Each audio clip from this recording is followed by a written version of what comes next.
32 দাগে সিম্পল ইন্টারেস্টের যে অঙ্কটা বলেছে বলছে mister A lends 40% of the sum at 15% per annum, 50% of rest sum at 10% per annum, and the rest of 18% per annum simple interest.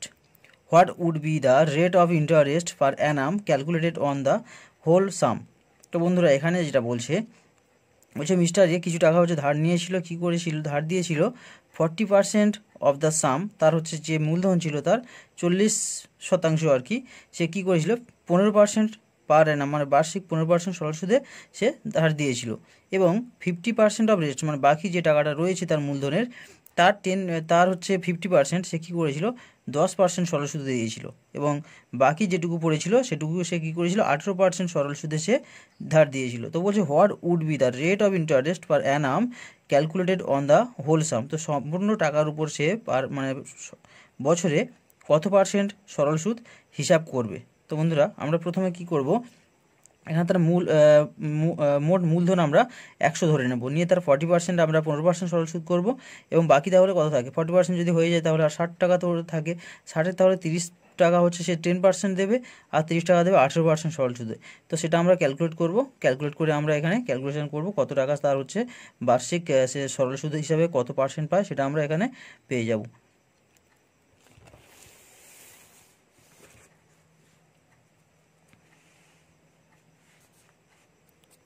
তো বন্ধুরা আমরা যখন 31 দাগের গণিতটা যখন করছি তখন কি করব, আমরা যখন 100 টাকা তার ধরে নিলাম তার মূলধন ছিল, তো যখন 40% বলেছে তাহলে 40 টাকা তাহলে সে 15% সরল সুদে তাহলে কত টাকা তার সুদ হবে, নিশ্চয়ই 15/100 হয়ে যাবে।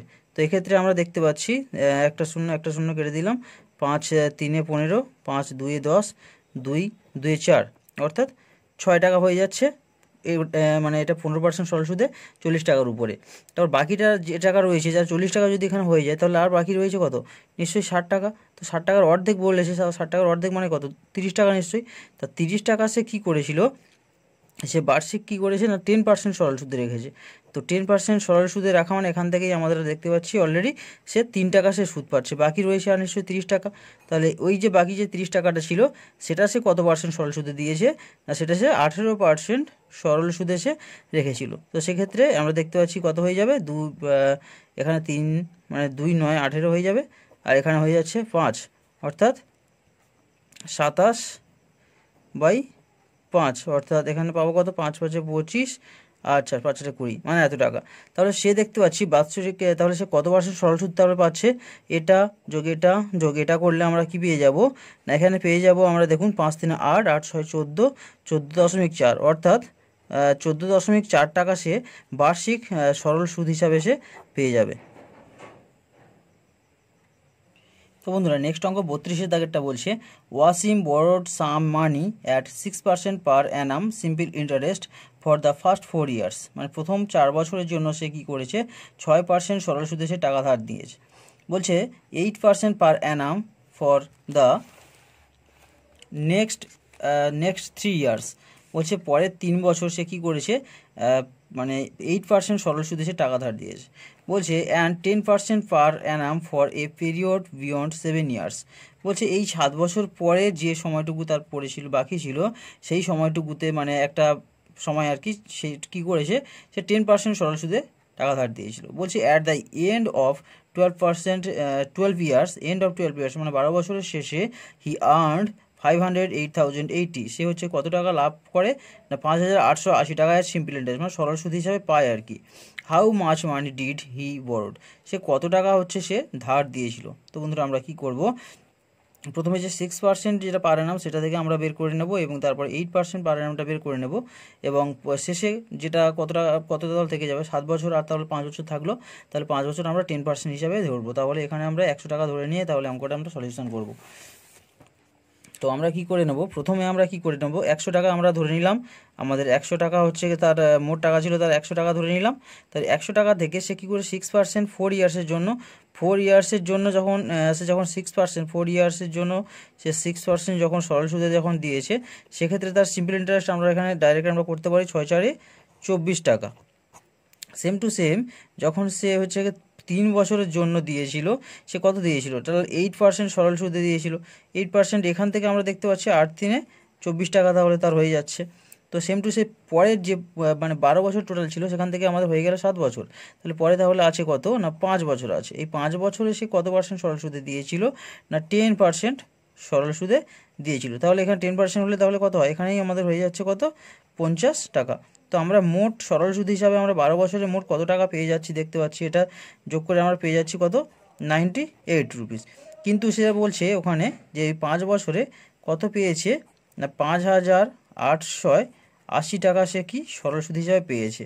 তাহলে আমি বলতে পারি 98-এর ভ্যালু যদি এত হয়, তাহলে 100-এর ভ্যালু তাহলে কত, যেহেতু আমি 100 ধরেছিলাম, তাহলে 100-এর ভ্যালু যদি আমি ধরি তাহলে কত হয়ে যাবে আমাদের 5880 ইন্টু 100/98, এটা আমরা করতে পারি।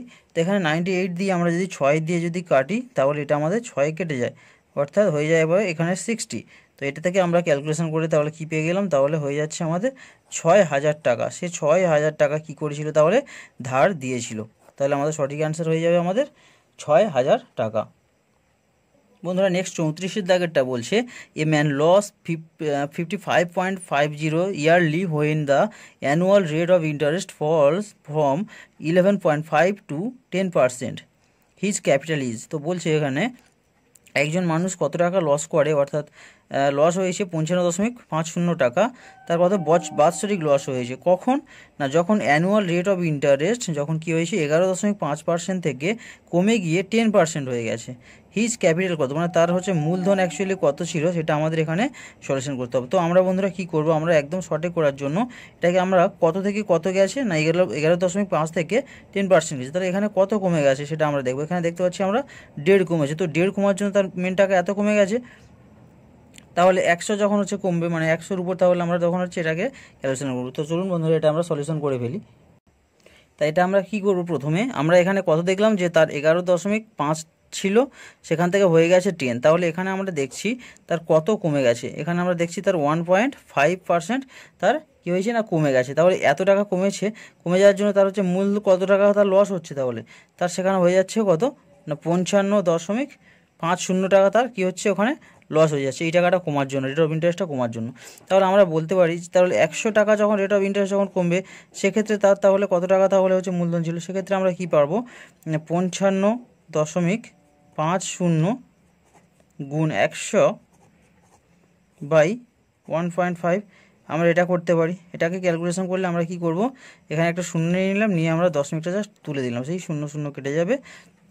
তো এটাকে যদি আমরা 15 দিয়ে কেটে দিই, তো আমাদের কি হচ্ছে আমরা দেখতে পাচ্ছি 15 3 45, আর থাকছে 5, 15 7 5, আচ্ছা, আর একটা শূন্য না শূন্য থাকছে না।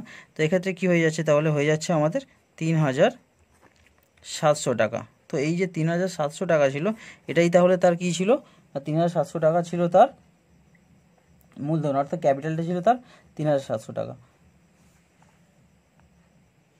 তো বন্ধুরা আমরা নেক্সট অঙ্কটা চলে যাব, 35 দাগের অঙ্কটা চলে যাব। তো বন্ধুরা আমরা এখানে মাঝে মাঝে কিছু অঙ্ক আমরা বাদ দিয়ে যাচ্ছি, তো আমরা ইম্পর্টেন্ট দেখে গণিতগুলো করছি, কারণ এই সমস্ত গণিত আমরা আগে করিয়েছি যেগুলো, সেগুলো আমরা বাদ দিয়ে যাচ্ছি। তো আপনাদের যদি করতে প্রবলেম হয়ে যায় ওই অঙ্কগুলো, তো আমাদের কমেন্টে জানাবেন, তাহলে আমরা কি করব আবার ওই অঙ্কগুলো আবার সলিউশন করে দেব। তো আজকে 35 যে অঙ্কটা বলছে a money lender finds that due to fall in the annual rate of interest from 8% to 7.3/4%. His yearly income diminished by 61.50. His capital is। তো বন্ধুরা এইরকম ধরনের অঙ্ক আমরা এর আগের অঙ্কটা করে এসেছি সেম ধরনের, কিন্তু আমরা এটা একটা সূত্র দিয়ে করব, কতটা শর্টে করতে পারি আমরা এই অঙ্কটা সেটা আমরা চেষ্টা করব।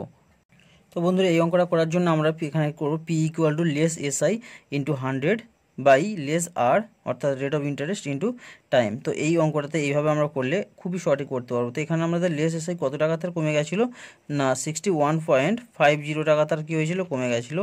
তো 100 তো আমরা বসিয়ে দিলাম, আর লেস রেট অফ ইন্টারেস্ট মানে কত টাকা তার রেট অফ ইন্টারেস্ট কমে গেছে না রেট অফ ইন্টারেস্ট তার হচ্ছে কমে দাঁড়িয়েছে হচ্ছে 1। অ্যাকচুয়ালি রেট অফ ইন্টারেস্ট তার ছিল কত না রেট অফ ইন্টারেস্ট ছিল 8 থেকে হয়েছিল 7 পূর্ণ 3/4, অর্থাৎ 7 4 28, 29 30 31, অর্থাৎ 28, অর্থাৎ আমরা রেট অফ ইন্টারেস্টটা কত পেয়ে যাচ্ছি আমরা এখানে রেট অফ ইন্টারেস্টটা পেয়ে যাচ্ছি আমরা 1, অর্থাৎ এখানে পেয়ে যাবো আমরা 4। আচ্ছা, মানে 4/1, অ্যাকচুয়ালি 4/1 হয়, সেটাকে আমরা উল্টে দিলাম, তাহলে 4 হয়ে গেল। তো সেখান থেকে ক্যালকুলেশন করলে অ্যাকচুয়ালি এটা আমাদের টোটালি গুণ করলে আমাদের ক্যালকুলেশনটা পেয়ে যাবো। তো ক্যালকুলেশনটা পেয়ে গেলাম, কত হয়ে যাবে আমাদের, এটাকে ক্যালকুলেশন করলে হয়ে যাবে 24,600 টাকা। এত টাকা তার হচ্ছে অ্যাকচুয়ালি কত প্রিন্সিপালটা ছিল। তো বন্ধুরা নেক্সট 37-এর দাগের অঙ্কটাতে বলছে, হ্যাঁ, তো 37-এর দাগের অঙ্কটাতে কি বলছে, তো দেখুন 37-এর দাগের অঙ্কটাতে বলছে a sum of 10,000 is lent partly at 8% and the remaining at 10% per annum. If the yearly interest on the average is 9.2%, the money lent at 10% is. তো এখানে বলছে সে 10,000 টাকা কী করেছিল, সে ধারে দিয়েছিল, একটা 8% আর একটা 10%-এ, এবং সে বার্ষিক উভয়ের উপর দিয়ে 9.2% সরল সুদ পায়, গড়ে আর কি। তো বলছে সে 10% সরল সুদে কত টাকা রেখেছিল। তো আমরা কি করবো বন্ধুরা, এটা অ্যালিগেশন পদ্ধতিতে খুবই সহজে করব। একবার 8%-এ করবো সম্পূর্ণটা ধরে, আর একবার 10% সম্পূর্ণটা ধরবো, এবং 9.2%টা মিডলে করে আমরা এটা এভারেজে মানে অ্যালিগেশন পদ্ধতিতে করব। তো এটা আমরা কি করব, তো প্রথমে কি করব, 10,000 টাকার 8% সুদ আমরা ধরে নিলাম, সম্পূর্ণ টাকাটা সে 8% রেখেছিল, অর্থাৎ 10,000 টাকা, আমরা 10,000 টাকা লিখলাম, কত পার্সেন্টে, 8% রেখেছিল। তো 8% রাখলে সেক্ষেত্রে আমাদের কি হয়ে যাবে না, 8% রাখলে সেক্ষেত্রে আমাদের হয়ে যাচ্ছে কত, 800 টাকা। আর যদি এই 10,000 টাকাটা সম্পূর্ণ আমি ধরে নিই যে সে রেখেছিল 10% সরল সুদে রেখেছিল, 10% সরল সুদে, সেক্ষেত্রে তাহলে কি হয়ে যাবে না, সেক্ষেত্রে আমাদের হয়ে যাচ্ছে কত, 1,000 টাকা। কিন্তু এই 10,000 টাকাটার উপর সে কী করেছিল, পুরোটার উপর সে বলেছে 9.2% হারে পেয়েছে। আমরা 10,000 টাকার উপর যে 9.2%, সেটাও আমরা এখানে কি করব না, বের করে নেব। 9.2% যখন আমরা এখানে করব, তখন কি হয়ে যাবে, দশমিকের জন্য এখানে একটা শূন্য, এই 3টে শূন্য আর 3টে শূন্য কেটে দিলাম। তো এখানে হয়ে যাচ্ছে আমাদের কত, 920 টাকা হয়ে যাচ্ছে। তাহলে এটাই আমাদের মিডল, তাহলে সে পাচ্ছে। তাহলে অ্যালিগেশনের সময় কি করব, এখানে 920 টাকা আমরা রাখলাম। তো এক্ষেত্রে কি হবে, অ্যালিগেশনের সময় আমরা জানি একটাতে বড় হয় একটাতে ছোটো হয়। এক্ষেত্রে দেখুন এটা বড় হচ্ছে কত না, 120 বেশি, আর এক্ষেত্রে 920 থেকে 1000 মানে এক্ষেত্রে আসবে আমাদের 80। তো এটাকে আমরা দশমিক মানে যদি কাটাকাটি করি, এটা যেহেতু অনুপাতে আছে, তাহলে 4×3 = 12 4×2 = 8, অর্থাৎ 3:2 অনুপাতে রেখেছিল। তো বলছে 10% সরল সুদের হারে সে কত টাকা রেখেছিল। তাহলে 10% সরল সুদের হারে যখন হয়ে যাবে, তখন তাহলে আমাদের কি হয়ে যাবে, তো বন্ধুরা এখানে 10%, এখানে বলেছিল দ্য লেট, 10% সরল সুদে কতটা রেখেছিল, তাহলে সেটা হয়ে যাবে কত, মানে 3/2, মানে 2/5। তো সেক্ষেত্রে কী করবো আমরা, 2/5 × 10,000 টাকা। তো সেক্ষেত্রে কী দেখবো আমরা, 5 2 10 আর 3টে শূন্য, অর্থাৎ কী হয়ে যাচ্ছে আমাদের 4,000 টাকা সে 10% সরল সুদের হারে সে রেখেছিল। তো সরি বন্ধুরা, এটা আমাদের উল্টে গেছে, এটা হয়ে যাবে অ্যাকচুয়ালি এখান থেকে এটা বিয়োগ হয়ে এখানে 120 হয়ে যেত এটা, আর এটা হয়ে যেত আমাদের কত না 80। তাহলে সেক্ষেত্রে আমাদের ক্যালকুলেশন করলে আমাদের এটা 2:3 হতো, অর্থাৎ 2:3 হয়ে যেত, অর্থাৎ 10% যখন সরল সুদে করতাম তখন এটা 3/5 হয়ে যেত, অর্থাৎ 3×2 = 6, অর্থাৎ এটা হয়ে যেত কত, 6,000 টাকা সে 10%-এ রেখেছিল। তো বন্ধুরা নেক্সট অঙ্কটাতে বলছে the difference between the interest received from two difference bank on 5,000 for 2 years is 25. The difference between their rates is, তো বলছে দুটো ব্যাংকে আলাদা আলাদাভাবে সে 5,000 টাকা করে রেখেছিল, 2 বছরে তার হচ্ছে কি হয়েছে না, সরল সুদের ডিফারেন্স কত হয়েছে, 25 টাকা। মানে দুটো ব্যাংকে যে সরল সুদ পেয়েছিল তার ডিফারেন্স পেয়েছে সে 25 টাকা। তো বলছে রেটের হচ্ছে ডিফারেন্স কত, রেট অফ ইন্টারেস্টের ডিফারেন্স কত। তো এখানে আমরা রেট অফ ইন্টারেস্টের ডিফারেন্সটা করব। তো সহজেই আমরা করতে পারবো, রেট অফ ইন্টারেস্ট সমান আমরা যেটা SI × 100/RT, টি মানে PRT, সেখানে হচ্ছে আর যেহেতু হয়েছে, তাহলে P × T করলে আমরা এটা সহজে ক্যালকুলেশনটা পারবো। তো চলুন বন্ধুরা আমরা এটা সলিউশন করি।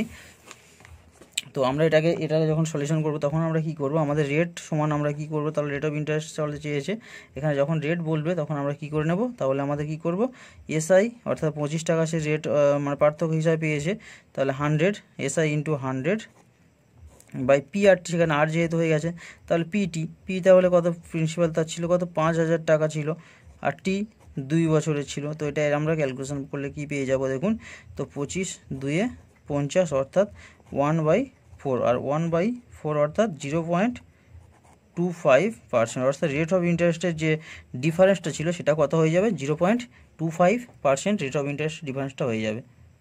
তো বন্ধুরা আজ নেক্সট অঙ্ক যেটা করবো 43 দাগেরটা করবো।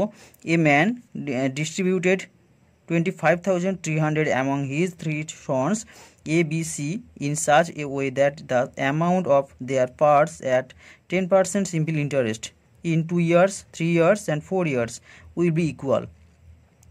A's share is, তো বন্ধুরা এখানে বলেছে ডিস্ট্রিবিউটেড মানে এ ম্যান ডিস্ট্রিবিউটেড মানে বলছে 25,300 টাকা হচ্ছে ডিস্ট্রিবিউট করেছে 3 সন্স, তার 3জন পুত্রের মধ্যে এ বি সি এর মধ্যে। এইভাবে কীভাবে করেছে না, যখন 10% সরল সুদে হচ্ছে 2 বছর 3 বছর এবং 4 বছর পরে তাদের কি হবে, সেই টাকাটা কি সমান হয়ে যাবে। তো এখানে বলছে এ শেয়ার মানে এ হচ্ছে মানে কত, মানে এ শেয়ারটা কত ছিল আর কি, এ কত টাকা ভাগে পাবে সেটা হচ্ছে এখানে আমাদের অঙ্কটা বের করতে হবে। তো বন্ধুরা চলুন এটা আমরা সলিউশন করি। তো বন্ধুরা এক্ষেত্রে আমরা একটা সূত্র ইউজ করব। এখানে 1/100 প্লাস R1 T1 মানে রেট অফ ইন্টারেস্টের ফার্স্ট রেট অফ ইন্টারেস্ট এবং সেকেন্ড রেট অফ ইন্টারেস্ট অনুপাত করে দেব আমরা। অনুপাত করে দিয়ে কি করব, 1/100 same to same R2 into T2, সেই অনুপাত করে দেব আমরা কি করব 1/100 প্লাস R3 T3। তো আমরা এটাকে অনুপাত করে যত এরকম থাকবে আমরা এটাকে বাড়িয়ে নিতে পারতাম। তো এখানে আমরা কি করব, এখানে প্রথমটা যেটা বলেছে 1/100 তো দিয়ে দিলাম। R1 T1 বলতে এখানে R1 বলেছে 10 আর T1 বলেছে 2। তো আমরা এরকম করে, তো সেকেন্ডটাও বলেছে যেটা 100 প্লাস 10 ইন্টু 3, তো সেম টু সেম 1/100 প্লাস এটা 10 ইন্টু 4। তো আমাদের আর এটা তাহলে যেহেতু নেই এটা আমরা ক্যালকুলেশন করব না। তো এটাকে আমরা ডাইরেক্ট করলে কত পাবো, 10 দিয়ে 20 মানে 120, এটাকে পাবো 130 আর এটাকে পেয়ে যাবো 140। তো আমাদের যেহেতু অনুপাতে আছে সেক্ষেত্রে আমরা এগুলোকে ক্যালকুলেশন করতে পারি। তো 12, 13 এবং 14 এর আমরা যদি মানে লসাগু করে নিই হয়ে যাবে আমাদের 1092 হয়ে যাবে।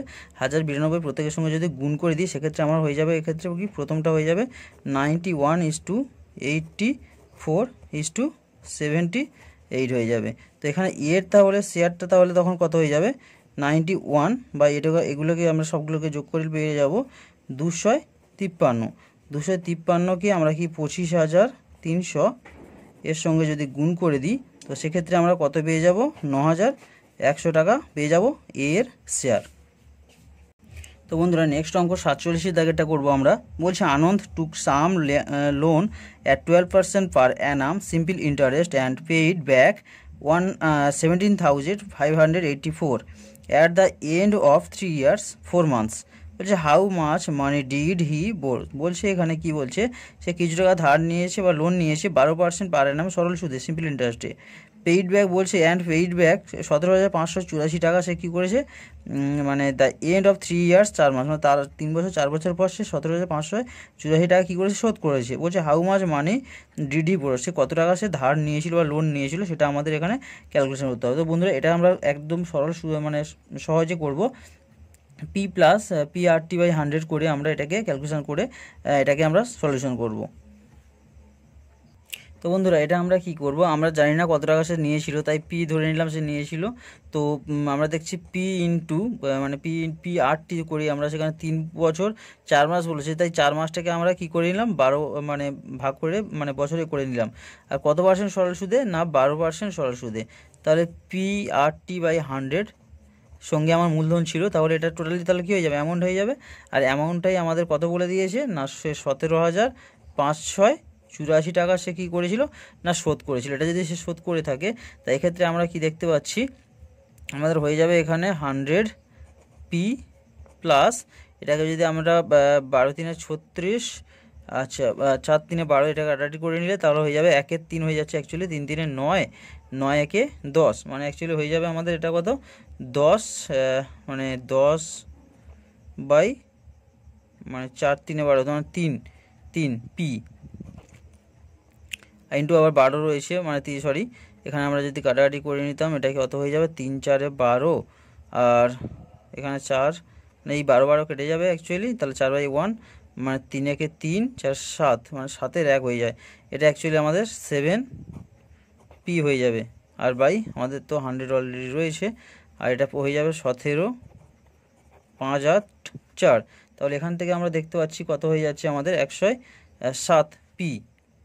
তো বন্ধুরা আমরা এটাকে এভাবে ক্যালকুলেশন না করে আমরা এটাকে কী করব, পি প্লাস এখানে 12 3 36, আচ্ছা 40-এর 12 অর্থাৎ পি ইন্টু 40/12 ইন্টু আমরা 12 করে দেব, দিয়ে এখানে বাই দিয়ে 100 দিয়ে দেব, দিয়ে সমান দিয়ে 17,584 করে দেব।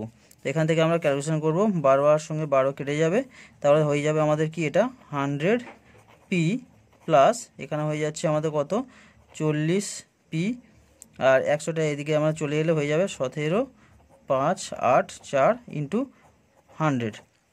তো সেক্ষেত্রে আমরা কি পাচ্ছি এখানে 140p হয়ে যাচ্ছে, অর্থাৎ 140টা আমরা ওদিকে যদি দিয়ে দিই তাহলে হয়ে যাবে কত 17,584 ইন্টু 100/140। তো এখানে আমাদের 0 আর 0 কেটে যাবে, তো 14 দিয়ে এটাকে যদি আমরা কাটি তো আমাদের হয়ে যাবে 14 একে 14 14 2 আর 5 6, আর এখানে একটা 0 আছে, মানে হয়ে যাবে 12,560 টাকা সে কী করেছিল, সে লোন নিয়েছিল।